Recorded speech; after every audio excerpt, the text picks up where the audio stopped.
right, number 26 says, what are the zeros of the function? Graph the function. So to find my zeros, I'm going to set each part of my function equal to 0. So I'm going to have x equals 0, x minus 2 equals 0, and the last part is x plus 5 equals 0. This one is already solved, so my first 0 is going to be 0, and we're just going to put a point there. My next one, we gotta get x by itself, so I'm gonna add 2 to both sides. And my second 0 is gonna be x equals 2. So I'm gonna go over 2 and put it out there. And then my last one, we gotta get x by itself, so I'm gonna subtract 5 from both sides. And I get x equals -5 for my third 0. Right in between 6 and 4. For this one, we are going to connect our dots now. You really only have 2 options. Either your graph is going to start up here and go through all 3 points, or it's going to start down here and go all 3 points. I'm just going to type it into my graphing calculator and see what it looks like, honestly. So I would do y equals and then type in x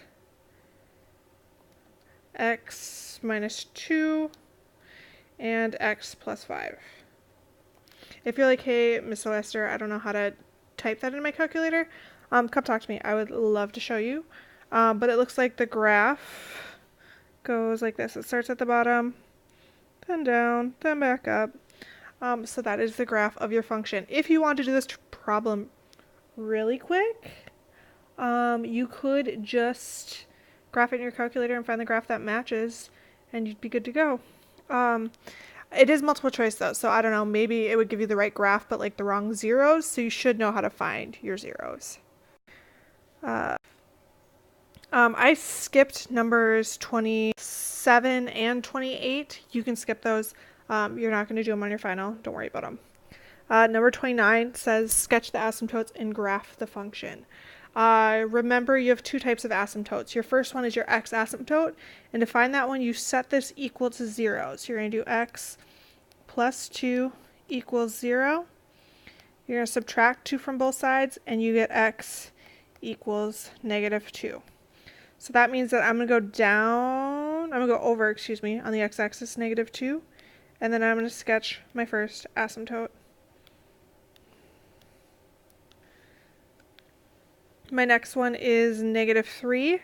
For your second asymptote, you are just going to kind of disregard this portion of it and look at your number on the end. And we're going to have one that's y equals -3. And then we go down 3 and graph that line.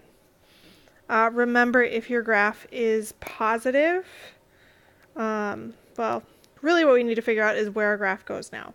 If you want, you can type that into a calculator, type in this whole top part. I'm going to erase a little bit.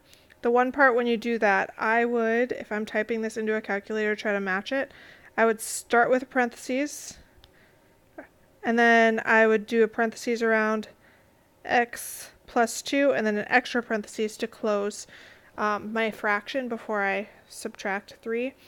But if I type that into my calculator, we have -1 divided by x plus 2, and then -3.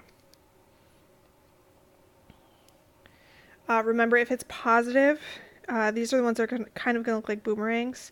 If it's positive, it goes in these 2 quadrants.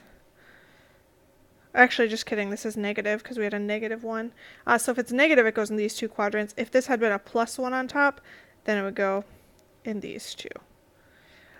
But again, just figure out your asymptotes.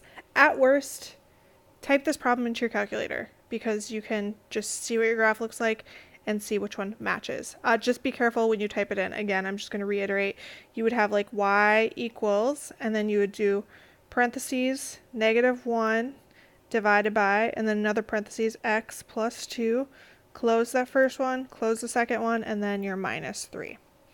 And then find the graph that matches.